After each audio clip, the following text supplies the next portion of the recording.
আপনার ছেলেকে গ্রেফতার করব, আপনার ছেলেকে নিয়ে আসবো। তখন বললাম যে আপনারা যা করেছেন আমার সাথে করেছেন, জাস্ট শুট মি। মিথ্যাকে আমি বলেছি জাস্ট শুট মি, আমার ছেলেকে আনা যাবে না, যা করবেন আমার সাথে করেন।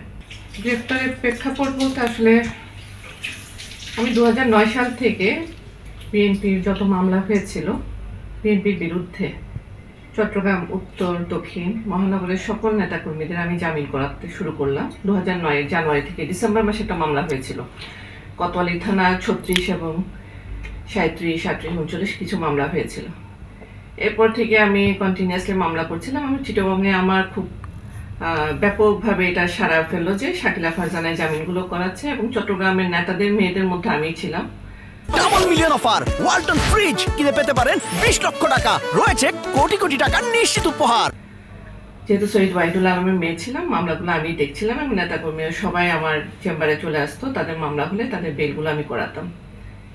এভাবে এক পর্যায়ে হেফাজতের যে শাপলা চত্বরের ঘটনা ঘটে, তখন হেফাজতের কিছু লোকজন আমার সাথে যোগাযোগ করে তাদেরও মামলার জামিনগুলি করানোর জন্য। এভাবে এই প্রেক্ষাপটটা তৈরি হয়। যখন আমি হেফাজতের মামলা করি, ওদের একটা ইয়া ছিল যে 2 মাসের মধ্যে জামিন করাতে হবে তাদের আসামিদের। পরে আমি বললাম যদি পারি হবে, না হয় তারা আমাকে কিছু অ্যাডভান্স করেছিল যে মামলাগুলি ফাইল করতে হবে, প্রায় 300 থেকে 350 পিটিশন আমাকে ফাইল করতে হবে হাইকোর্ট ডিভিশনে। তো এটা একটা খরচ আছে, খরচটা আমি নিয়েছিলাম। যখন 2 মাসের মধ্যে আমি বেল করাতে পারলাম না হাইকোর্টে, তখন আসলে কোর্টেরই একটা ইয়া ছিল, আর আপনারা জানেন যে এগুলা কোর্টের পরিস্থিতি কেমন ছিল। আমি বেল করাতে পারছিলাম না। বেল করাতে না পারার কারণে তাদেরকে আমি বললাম যে আমি টাকা রিটার্ন করে দিয়েছি আর কি, যে আমি পারছি না মামলা। তারাও নিয়ে যেতে চেয়েছে, তারা অন্য লয়ারকে দিয়ে করাবে। তখন আমি টাকাগুলো তাদের একটা অ্যাকাউন্ট দেয়, অ্যাকাউন্টে আমি টাকাটা রিটার্ন করি। যে অ্যাকাউন্টটাতে আমি টাকাটা রিটার্ন করেছি, এখন হয়তো আপনারা বলতে পারেন যে কেন আপনি টাকাটা অ্যাকাউন্টে রিটার্ন করলেন। হেফাজত ইসলাম হচ্ছে আমার সংসদীয় আসনের একটা বিশাল অংশ, আপনারা জানেন। তো আমি চেয়েছি যে যাতে তাদের মামলাগুলো নিয়েছি, আবার টাকা নিয়েছি, টাকা রিটার্ন করছি, এটা যাতে একটা ডকুমেন্টারি এভিডেন্স থাকে। তো আমি ব্যাংকের মাধ্যমে KYC ফর্ম ফিল আপ করে টাকাটা আমি রিটার্ন করি। এই টাকা রিটার্ন করতে গিয়ে তারা যে অ্যাকাউন্টটা দেয় আমাকে, সঞ্জিদা এন্টারপ্রাইজ, আমি জানতাম এটা একটা ব্যবসায়িক অ্যাকাউন্ট। এই ব্যবসায়িক অ্যাকাউন্ট হিসেবে আমি টাকাটা জমা দিয়ে দিই। আমি KYC ফর্ম ফিল আপ করেছি, যেখানে আমি ক্লায়েন্ট এবং লয়ার লিখেছি। তাদের সিজার লিস্টও যে তারা দিয়েছে আমার বিরুদ্ধে, সেই সিজার লিস্টটা কিন্তু ওই আমার KYC ফর্মটাই, যেখানে আমি ডিক্লেয়ার করেছি যে আমি লয়ার, আমার ক্লায়েন্টের টাকা রিটার্ন করছি। এভাবে প্রেক্ষাপটটা তৈরি হয়। 5ই জানুয়ারির একটা মামলা হয়। 5ই জানুয়ারিতে আপনারা জানেন চট্টগ্রামে একটা বিশাল সমাবেশে একটা মামলা হয়েছিল, যেখানে আসলাম চৌধুরী থেকে শুরু করে চট্টগ্রাম বড় বড় নেতারা আসামি ছিলেন। তো সেখানে আমার কাছে যেহেতু চিটংয়ের মামলাগুলো আসতো, সেভাবে মামলাটা এসছে।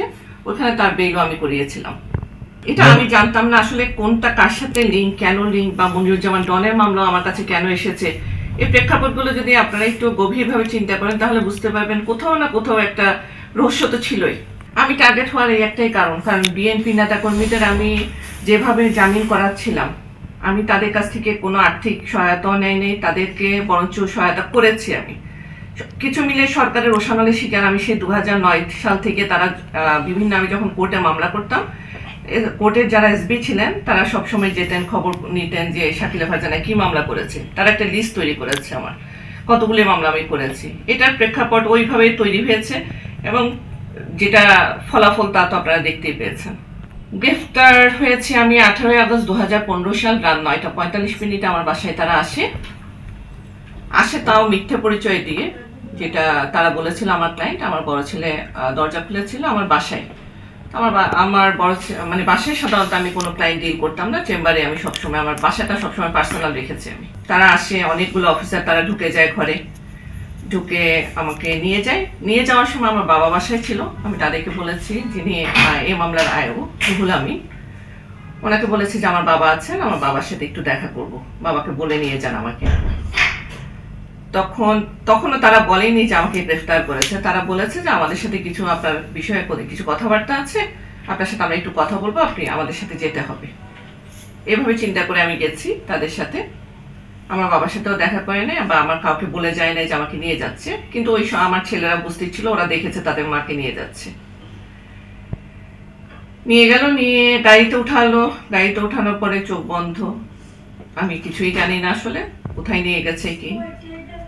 এরপরে নিয়ে যাওয়ার পর আসলে কি করা হয় কি হয় না সেগুলো আসলে বলার ভাষা নেই।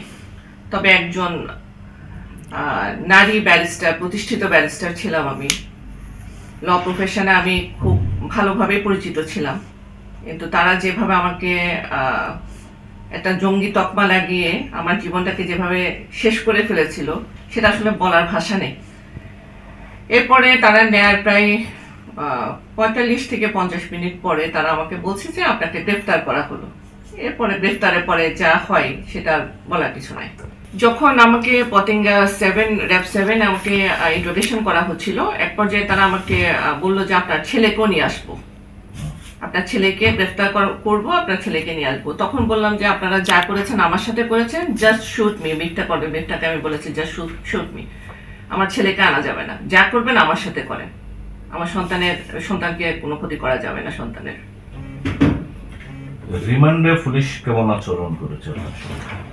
রিমান্ডের আচরণ বলতে আসলে একটা নারীর জন্য একটা রিমান্ড, আমার মতো মহিলার জন্য একটা রিমান্ড, এটা আসলে অনেক করুণ একটা বিষয় ছিল। রিমান্ডের আচরণ বলতে আসলে একটা নারীর জন্য একটা রিমান্ড, আমার মতো মহিলার জন্য একটা রিমান্ড, এটা আসলে অনেক করুণ একটা বিষয় ছিল। যে বিষয়গুলো আসলে আমি বলতেও চাই না, বলাটা মনে করি যেটা বলা উচিত না। এগুলো আসলে অসম্মানজনক অনেক কিছু আচরণ হয়ে থাকে একটা নারীর সাথে, যেগুলা না বললেই ভালো। কারাগারের দিনগুলো আপনার কিভাবে কাটতো? কারাগারে আমি ছিলাম 10 মাস 8 দিন। 10 মাস 8 দিনের হিসাব তো আর আপনাকে ইন্টারভিউতে এভাবে বলা যাবে না। তবে কারাগারের দিনগুলো ছিল আসলে খুবই আমার জন্য খুবই করুণ আর কি। যে পরিবেশে আমি বড় হয়েছি সে পরিবেশের আলোকে আমি বলবো কারাগারটা আমার জন্য একটা দোজক, কেমন আমি জানি না, আমার জন্য দোজকই ছিল। প্রথম রাত যখন আমি জেলে যাই রিমান্ড শেষে, 7 দিন রিমান্ডের পর আমাকে পাঠানো, প্রথমে 3 দিন তারপর আবার 4 দিন, এভাবে রিমান্ড ছিল আমার। তো প্রথম রাত যখন আমি যাই প্রথম রিমান্ডের পরে, তখন আমাকে ইয়াতে পাঠানো হলো, মেইন ফটকে ঢুকে আমাকে রুম থেকে, অফিস থেকে তারা মেয়েদের ইয়াতে পাঠানো, যেখানে চট্টগ্রাম কারাগার আপনারা জানবেন যে মেয়েদের কোনো ডিভিশন নাই আর কি। তা আমাকে জেনারেল একটা ওয়ার্ডে পাঠালো। আমি ডেপুটি জেলার, আমাকে যিনি পাঠাচ্ছিলেন উনি ছিলেন ডেপুটি জেলার জাহেদ। তো জাহেদকে বলে দিয়েছিল যে আমার বাবার, যেহেতু আমাদের হাটহাজারির ছেলে ছিল, আমার বাবা বলে দিয়েছিল বা কারো মাধ্যমে বলেছিল যাতে আমাকে দেখে রাখা হয়। তো উনি এমন দেখেছেন যে যেটা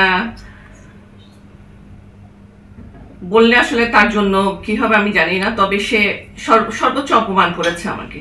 সর্বোচ্চ জেলখানায় যে অপমানটা হয় সেটা করেছে সে।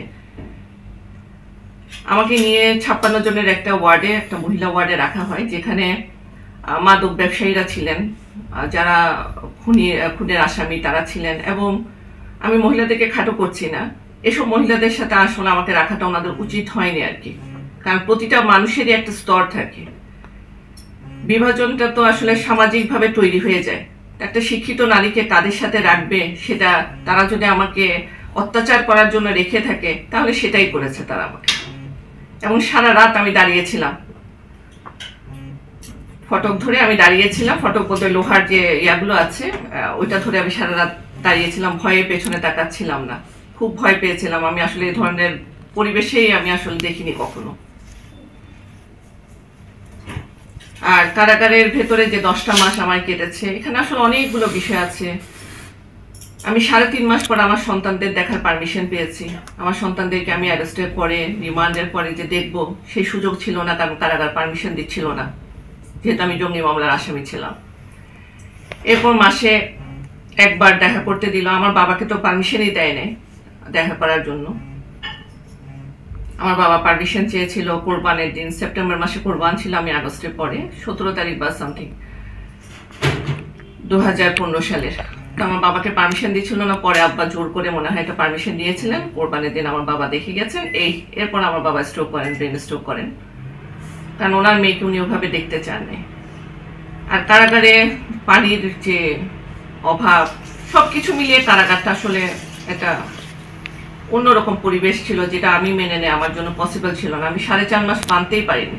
আমি টোটালি ডিপ্রেশনে চলে গিয়েছিলাম, এবং এই কারণে তারা আমাকে ঘুমের ওষুধও দিয়েছিল। তো উনি এমন দেখেছেন যে যেটা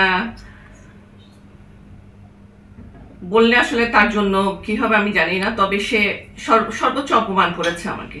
সর্বোচ্চ জেলখানায় যে অপমানটা হয় সেটা করেছে সে।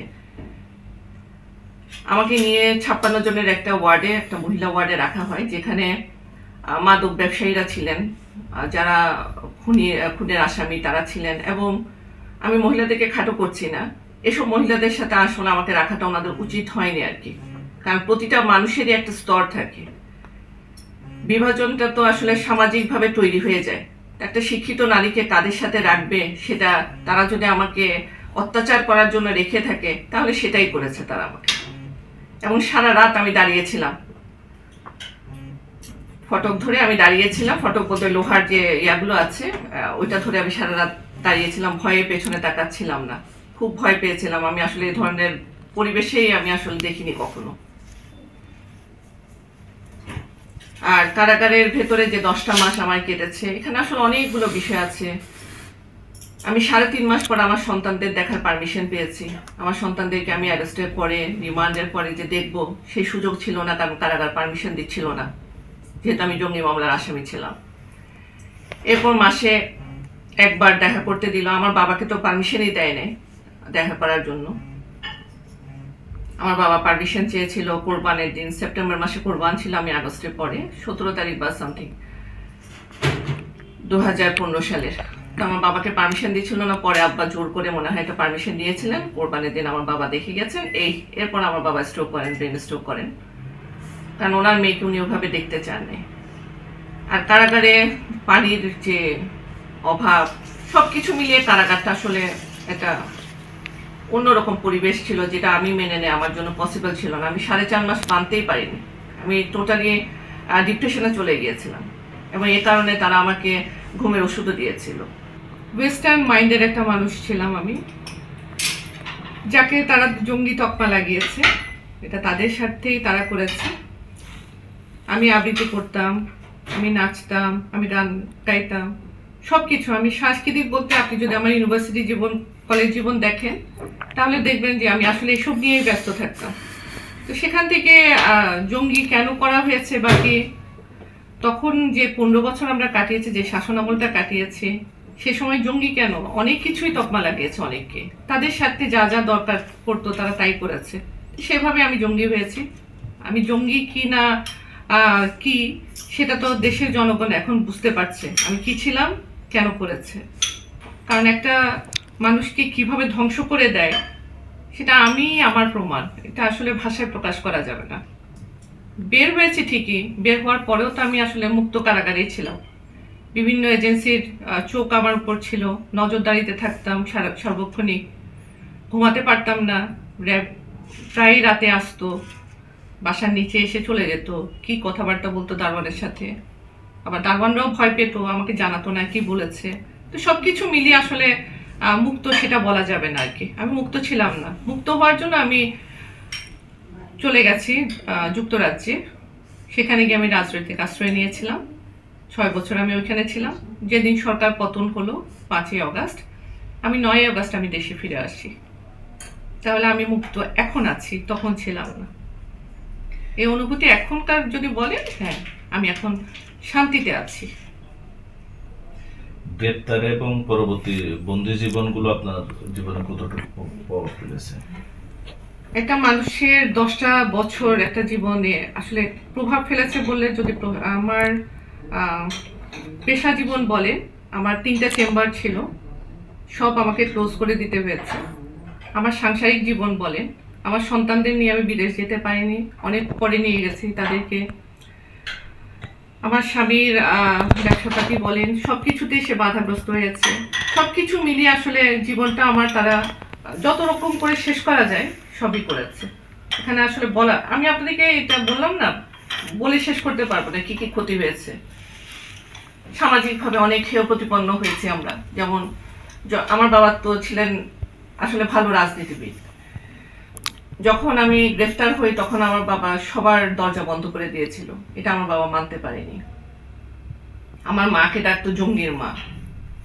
তো আসলে কি বলবো আপনাদেরকে, আমার বন্ধু বান্ধব যারা আমার সাথে পড়াশোনা করেছে তারা পর্যন্ত আমাকে সহযোগিতা করে নাই। যারা জুডিশিয়ারিতে ছিল চাইলে হেল্প করতে পারতো, আমার চট্টগ্রাম বিশ্ববিদ্যালয়ের বন্ধুরা বান্ধবীরা কেউই করেনি। কেউ তখন আমার জন্য সাহায্যের হাত বাড়ায়নি। আমি অসুস্থ ছিলাম, আমাকে কারাগার থেকে মেডিকেলে নেওয়া হয়েছিল। সে রাতের যে অপমানটা আমাকে করা হয়েছে এটা আসলে ভাষায় আমি প্রকাশ করতে পারবো না। সবকিছু মিলিয়ে সামাজিকভাবে যদি বলেন হেয় প্রতিপন্ন এবং ক্ষতি অনেক বিশাল। মামলা করবেন কিনা, যাদের দ্বারা আপনি ভিক্টিমাইজ হয়েছেন তাদের বিরুদ্ধে মামলা করবেন কিনা? আমার আসলে মামলা করতে হবে না, ন্যাচারাল যে পানিশমেন্ট সেটা তারা পেয়ে গেছে, পাবে, আরো পাবে। আমার মামলা করতে হবে না। তারা নিজেরাও জানে তারা কি করেছে আমার সাথে, কিভাবে আমাকে জঙ্গি সাজিয়েছে, তাদের সাথে তারা কি করেছে, তারা সবকিছু জানে। বরঞ্চ আমি চাইবো তারা সত্যটা প্রকাশ করুক, কেন আমাকে জঙ্গি বানানো হলো।